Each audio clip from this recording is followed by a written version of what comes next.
एक समय श्री महादेव पार्वती के साथ भ्रमण करते हुए मृत्युलोक के अमरावती नगरी में आए। वहाँ के राजा ने शिव मंदिर बनवाया था, जो कि अत्यंत भव्य एवं रमणीक तथा मन को शांति पहुँचाने वाला था। भ्रमण करते समय शिव पार्वती भी वहाँ ठहर गए। पार्वती जी ने कहा, हे नाथ, आओ आज इसी स्थान पर चौसर पासे खेलें। खेल आरंभ हुआ। शिवजी कहने लगे, मैं जीतूंगा। इस प्रकार उनकी आपस में वार्तालाप होने लगी। उस समय पुजारी पूजा करने आए। पार्वती ने पूछा, पुजारी जी बताइए, जीत किसकी होगी? पुजारी जी बोला, इस खेल में महादेव के समान कोई दूसरा प्रांगत नहीं हो सकता, इसलिए महादेव जी ही यह बाजी जीतेंगे। परंतु हुआ उल्टा, जीत पार्वती की हुई। अतः पार्वती जी ने पुजारी को कोढ़ी होने का श्राप दे दिया कि तूने मिथ्या भाषण किया है। अब तो पुजारी कोढ़ी हो गया। शिव पार्वती दोनों वापस चले गए। कुछ समय पश्चात अप्सराएं पूजा करने आईं। अप्सराओं ने पुजारी के उनके कोढ़ी होने का कारण पूछा।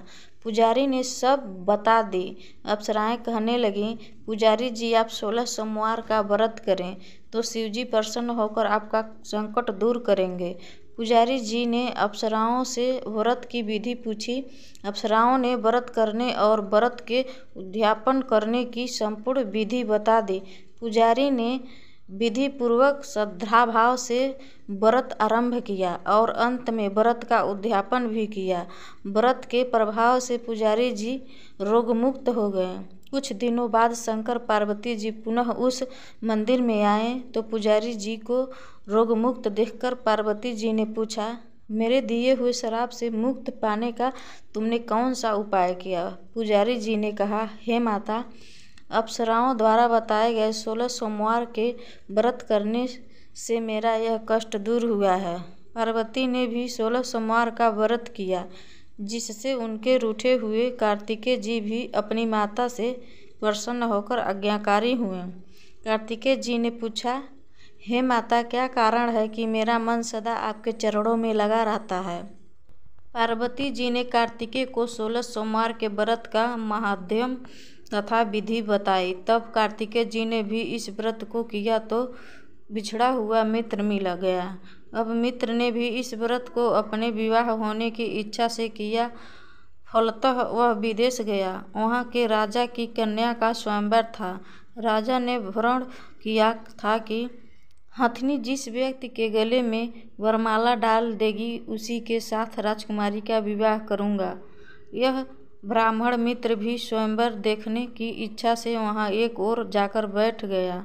हथनी ने इसी ब्राह्मण मित्र को माला पहनाई तो राजा ने बड़ी धूमधाम से अपनी राजकुमारी का विवाह उसके साथ कर दिया। तत्पश्चात दोनों सुखपूर्वक रहने लगे।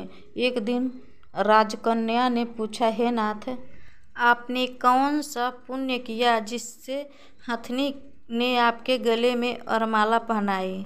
ब्राह्मण पति ने कहा, मैंने कार्तिकेय जी की द्वारा बताए अनुसार 16 सोमवार का व्रत पूर्ण विधि विधान सहित श्रद्धा भक्ति से किया, जिसके फल के कारण मुझे तुम्हारे जैसी सौभाग्यशाली पत्नी मिली। अब तो राजकन्या ने भी सत्यपुत्र प्राप्ति के लिए व्रत किया और सर्वगुण संपन्न पुत्र प्राप्त किया। बड़े होकर पुत्र ने भी राज्य प्राप्ति की कामना से 16 सोमवार का व्रत किया। राजा के देवलोक होने पर इस ब्राह्मण कुमार को राजगद्दी मिली। फिर भी वह इस व्रत को करता रहा। एक दिन उसने अपनी पत्नी से पूजा सामग्री शिवालय ले चलने को कहा, परंतु उसने पूजा सामग्री अपनी दासियों द्वारा भिजवा दी। जब राजा ने पूजन समाप्त किया तो आकाशवाणी हुई कि हे राजा, तुम इस पत्नी को त्याग दो, नहीं तो राजपाट से हाथ धोना पड़ेगा।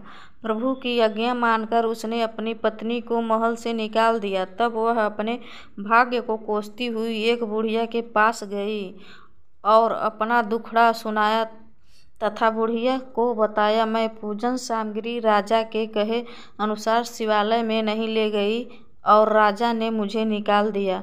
बुढ़िया ने कहा, तुझे मेरा काम करना पड़ेगा। उसने स्वीकार कर लिया। तब बुढ़िया ने कहा, सूत की गठरी उसके सिर पर रखी और बाजार भेज दिया। रास्ते में आंधी आई तो सिर पर रखी गठरी उड़ गई। बुढ़िया ने डांटकर उसे भगा दिया। अब रानी बुढ़िया के यहाँ से चलते चलते एक आश्रम में पहुँची। गुस्साई जी उसे देखते ही समझ गए कि यह उच्च घराने की अबला विपत्ति की मारी है। वे उसे धैर्य बंधाते हुए बोले, बेटी तू मेरे आश्रम में रह, किसी प्रकार की चिंता मत कर। रानी आश्रम में रहने लगी, परंतु जिस वस्तु को वह हाथ लगाती वह वस्तु खराब हो जाती। यह देखकर गुस्साई जी ने पूछा, बेटी किसी देव के अपराध से यहाँ होता है? रानी ने बताया कि मैंने अपने पति की आज्ञा उल्लंघन किया और शिवालय में पूजन के लिए नहीं गई, इससे मुझे घोर कष्ट उठाने पड़ रहे हैं।